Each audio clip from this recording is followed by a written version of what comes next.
Šalom ir sveiki sugrįžę į Izraelį su Aline. Šią savaitę Izraelis švenčia 75 nepriklausomybės metus. Ir dėl šios ypatingos datos mes atėjome papasakoti jums slaptą istoriją.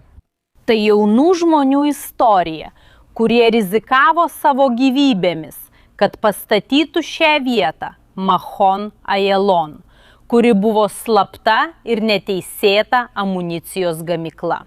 Ir kuri buvo labai svarbi Izraelio pergaliai nepriklausomybės kare. Taigi, mėlyjeji, šiandien čia mūsų laukia tikrai labai jaudinanti ir įtempta diena. Taigi, jei esate pasiruošę, pradėkime. Šiandien Izraelis yra moderni, gyvybinga, linksma, saugi ir stipri šalis. Tačiau ne visada taip buvo. Per pastaruosius 100 metų Izraelio žmonės ir žemė labai kentėjo. Ir jiems teko labai kovoti, kad išgyventų. O šiandienos istorija prasideda 1917 metais, kai Anglija įsiveržė ir užkariauja visą Izraelio žemę bei regioną. Tuo metu žydai jau buvo pradėję grįžti į savo žemę. Ir pradėjo čia statyti mokyklas, ligonines, ištisus miestus ir net universitetus. Visa tai dėl svajonės artimiausioje ateityje paskelbti Izraelio valstybės nepriklausomybę. Tačiau Britams visai nepatiko žydų nepriklausomybės idėja čia. Todėl jau 1922 metais jie pradeda drausti žydų imigraciją, naujų miestų statybą ir visus pasiruošimus būsimai Izraelio valstybei. Ir net per holokaustą, kai milijonai žydų buvo žudomi Europoje, jie vis tiek draudė žydų imigraciją į Izraelį. Tačiau žydai nusprendžia ignoruoti Britų apribojimus ir draudimus. Ir jie toliau imigruoja į Izraelį, bet šį kartą nelegaliai. Ir toliau kuria savo būsimą šalį. Ir taip pat ruošiasi artėjančiam karui. Nes visi žinojo, kad tą dieną, kai Izraelis paskelbs savo nepriklausomybę, visi arabų šalis regione paskelbs karą. Ir visa tai turėjo būti daroma slapta ir paslapčia.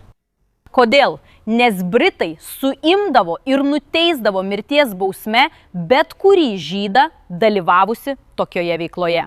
Ir deja, daugelis žmonių tokiu būdu prarado savo gyvybės. Ir būtent tokioje slaptoje ir pavojingoje aplinkoje prasideda Machon Ayalon istorija. Ir būtent dėl to mes šiandien čia atvykome. Eikite kartu su manimi ir sužinokite šios vietos paslaptis.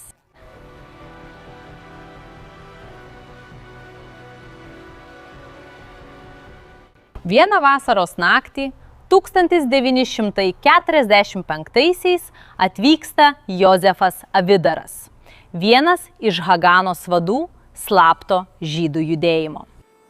Ir jis prieina prie grupės jaunų žydų.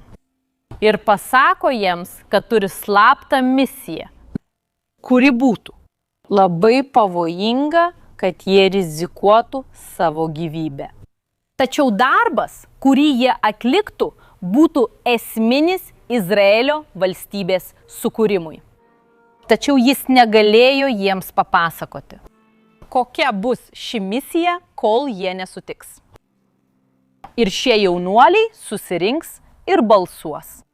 Ir balsavimas bus vienbalsis. Visi jie prisiims šią riziką, nežinojo, kad veikia dėl didesnio gėrio. Ir Jozefas jiems pasakoja, kad pasiruošimas karui ir būsimai armijai jau buvo prasidėjęs. Jie jau buvo pradėję gaminti kai kuriuos ginklus, bet jie neturėjo šovinių. Jie neturėjo nė vienos kulkos, kurią galėtų įdėti į turimus ginklus. Ir būtent čia Machon Hayalom būtų pirmoji ir vienintelė šaudmenų gamykla visame būsimame Izraelyje. Ir kai jie išgirsta, kad ši nelegali gamykla bus čia, jie būna šokiruoti ir nustebę. Kodėl? Nes čia šalia yra miestas vadinamas Rehovot, kuriame buvo didžiulis Britų štabas. Taip pat čia pat už nugaros eina Britų geležinkelio bėgiai su 100 kareivių. Jie žiūri ir sako, ar mes tikrai tai darysime zonoje apsuptoje priešų. Ir jie sako taip, jei mes tai padarysime Britą panosėje, jie nieko neįtars. Mes tai padarysime paskutinėje vietoje, kur jie galėtų įsivaizduoti, kad yra ši gamykla. Ir būtent šioje vietoje, apsuptoje priešų, bus pastatytas šis institutas. Tačiau jis yra padalintas. Požeminė dalis buvo nelegali ir slapta amunicijos gamykla. Tačiau čia viršuje buvo mažas miestelis, kibucas. Ir čia bet kuriam praeiviui tai buvo įprastas gyvenimas. Ir net žmonės, kurie gyveno čia viršuje, nežinojo, kas vyksta šiuose požemiuose. Dabar pasivaikščiokime ir susipažinkime su šiuo miestu.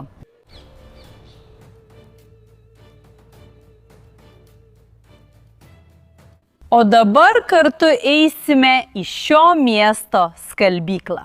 Tačiau jis slepia daug paslapčių. Eikite su manimi.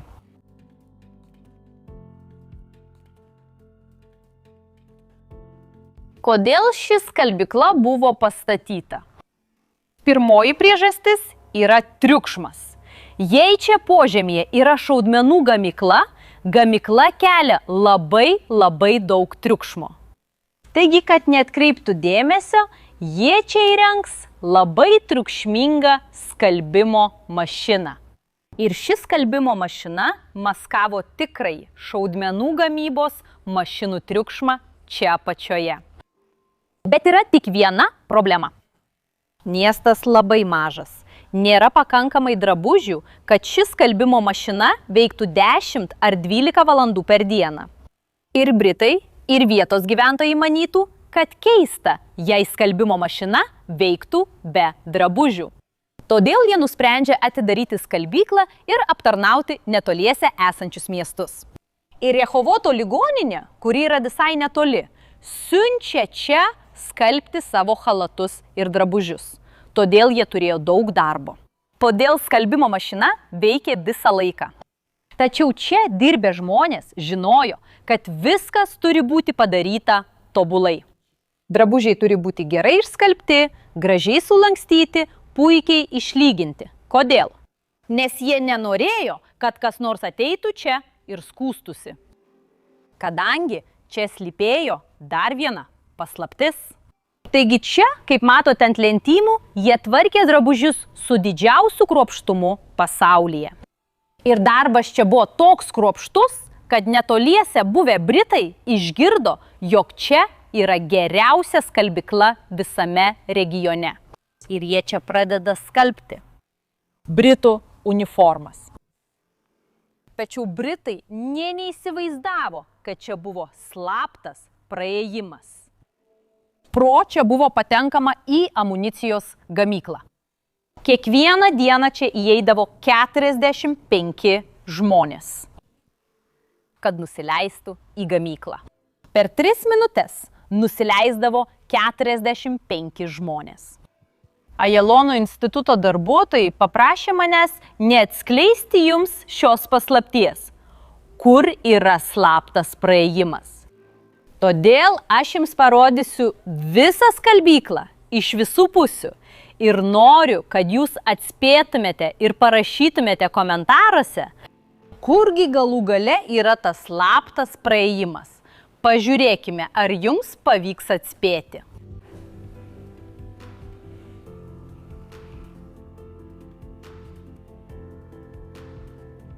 O per slaptą praėjimą, kuris kažkur čia yra, šiandien mes nesileisime žemyn. Dabar mes išeisime ir šiek tiek daugiau sužinosime apie šią vietą. Ir tik tada mes kartu leisimės į šios slaptos gamyklos požemius.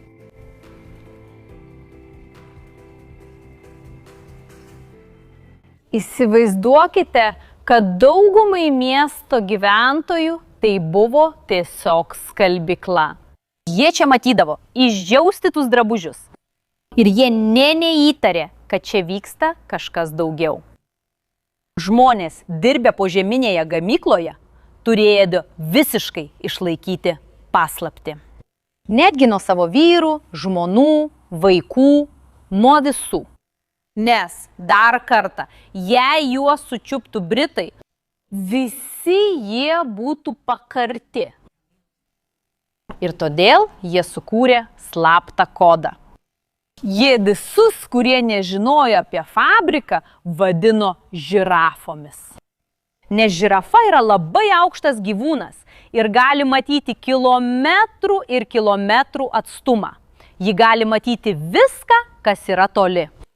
Tačiau ji paprastai nežiūri, kas yra tiesiai po jos kojomis. Taigi čia buvo žirafos, gyventojai, kurie nežinojo, kas vyksta. Ir žmonės, kurie saugojo šią paslaptį. Ir kad paslaptis liktų gerai saugoma, reikėjo padaryti daug dalykų. Mes čia parodėme skalbyklą su slaptu praėjimu. Bet ne tik tai. Jūs matote, kad čia yra kaminas. Kodėl? Nes požeminiai gamyklai reikia vėdinimo. Taigi šis kaminas buvo skirtas įleisti švarų orą į gamyklą. Bet taip pat reikia kamino, kad ištrauktų orą. Nešvarų ir su dūmais. O štai ir kitas kaminas yra čia pat. Pažinkime kitą pastatą, kuris slepia paslaptis.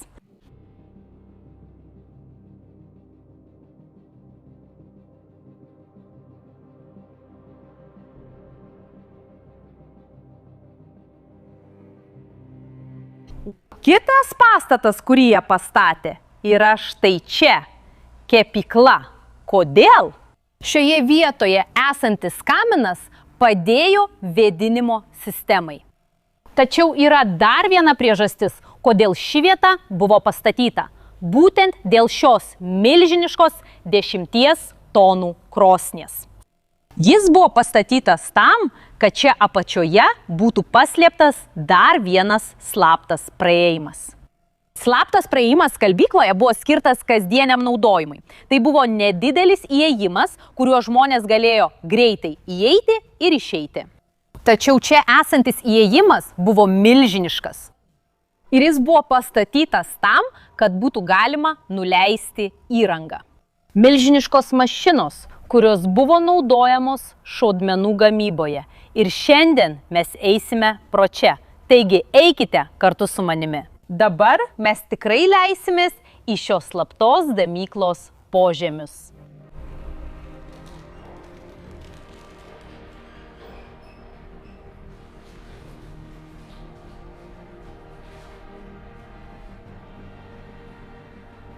Ar jūs taip pat susijaudinę kaip ir aš? Eime, leiskime žemyn ir atskleiskime šią paslaptį.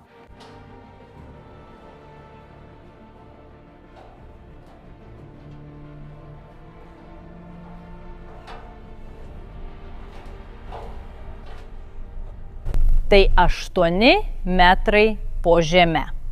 Ir štai mes jau atvykome į gamyklą. Pažiūrėkite, koks nuostabus ši vieta.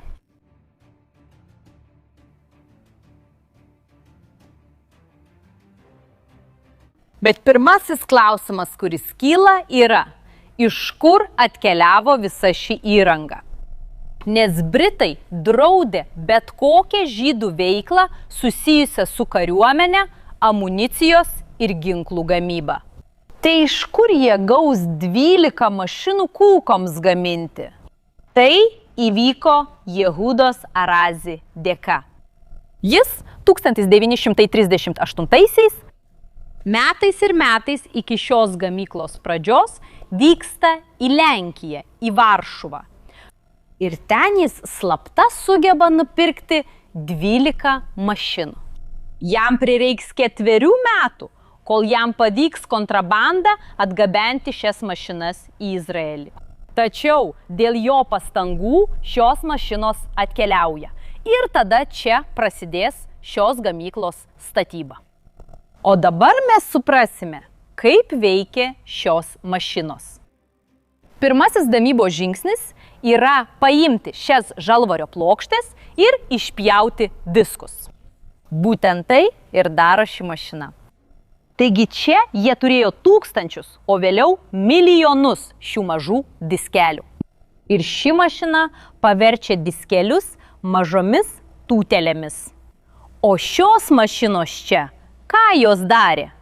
Paimdavo mažą tūtelę ir ją išplėsdavo, kol ji tapdavo tokio dydžio. Ir kai jie pirko mašinas Lenkijoje, jie manė, kad nusipirko tinkamas mašinas.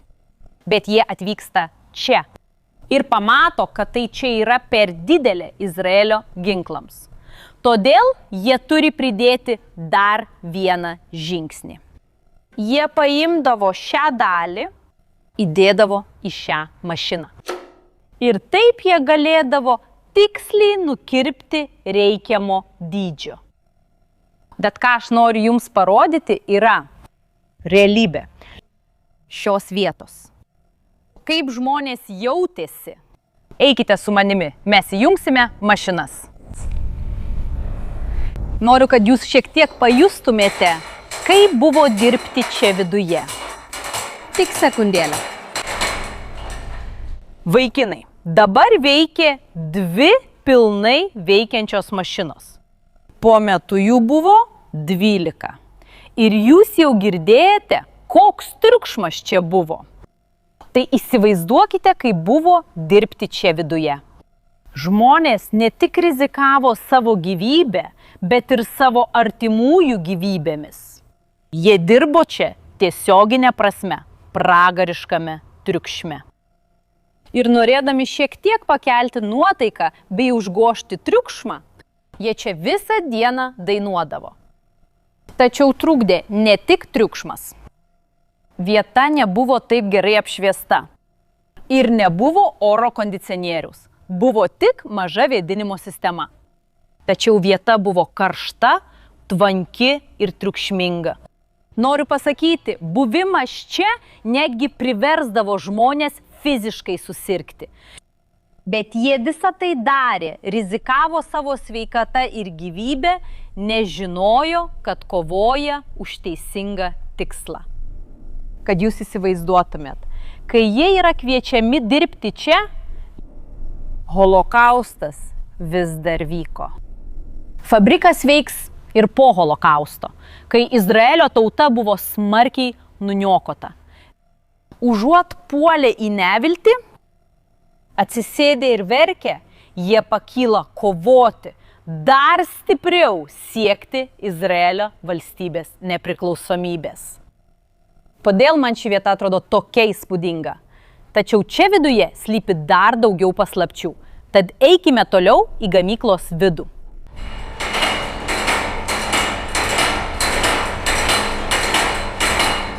O esant baisioms darbo sąlygoms, kurios čia vyravo, dauguma šių žmonių nematydavo saulės šviesos. Ir jie pradėjo sirgti. Ir išblyškę. Ir tai būtų labai įtartina, nes šie žmonės sakydavo, kad dirba laukuose ir žemės ūkyje, bet kasdien grįždavo namo išblyškę. Žmonės pradėtų įtarti. Todėl čia buvo sukurta ši speciali patalpa. Eime į ją. Žmonės čia sėdėdavo ir gaudavo šią šviesą, kad galėtų įdegti. Taip pat dėl sveikatos, bet ir tam, kad paslėptų, kad jie kasdien praleisdavo požemyje. Ir viena iš beprotybių šioje vietoje yra ta, kad ne tik amunicija buvo gaminama čia, požemyje, bet ji taip pat buvo čia ir išbandoma. Pažiūrėkite, čia yra šaudykla. Nes jiems reikėjo išbandyti amuniciją, kad įsitikintų, jog ji bus efektyvi, kai ateityje bus naudojama kare. Taigi, vaikinai, jie čia bandydavo kulkas vos už kelių metrų atstumu. Nuo vietos, kur buvo laikomi parakas ir visa degi medžiaga. Bet vėlgi, jie neturėjo kito pasirinkimo. Tačiau skalbykla, kuri yra tiesiai virš mūsų, negalėjo užgožti šūvių triukšmo. Todėl jie tiksliai žinojo, kada pravažiuodavo Britų traukiniai. O traukinys buvo triukšmingas, visa žemė drebėdavo ir kai pravažiuodavo traukinys, būtent tą minutę jie čia bandydavo kulkas. Ir po ypač varginančios alinamos dienos šioje gamykloje jie turėdavo grįžti pas savo šeimas ir į savo miestą. Kurie nežinojo, kas vyksta, todėl jie turėdavo apsivalyti, nes jų drabužiuose būdavo daug metalo likučių. Jie sustodavo čia. Ir buvo žmogus, kurio darbas buvo patikrinti, išimti iš plaukų, išimti iš drabužių ir ypač iš batų visus metalo likučius. Ir tik tada jie galėdavo lipti laiptais aukštyn.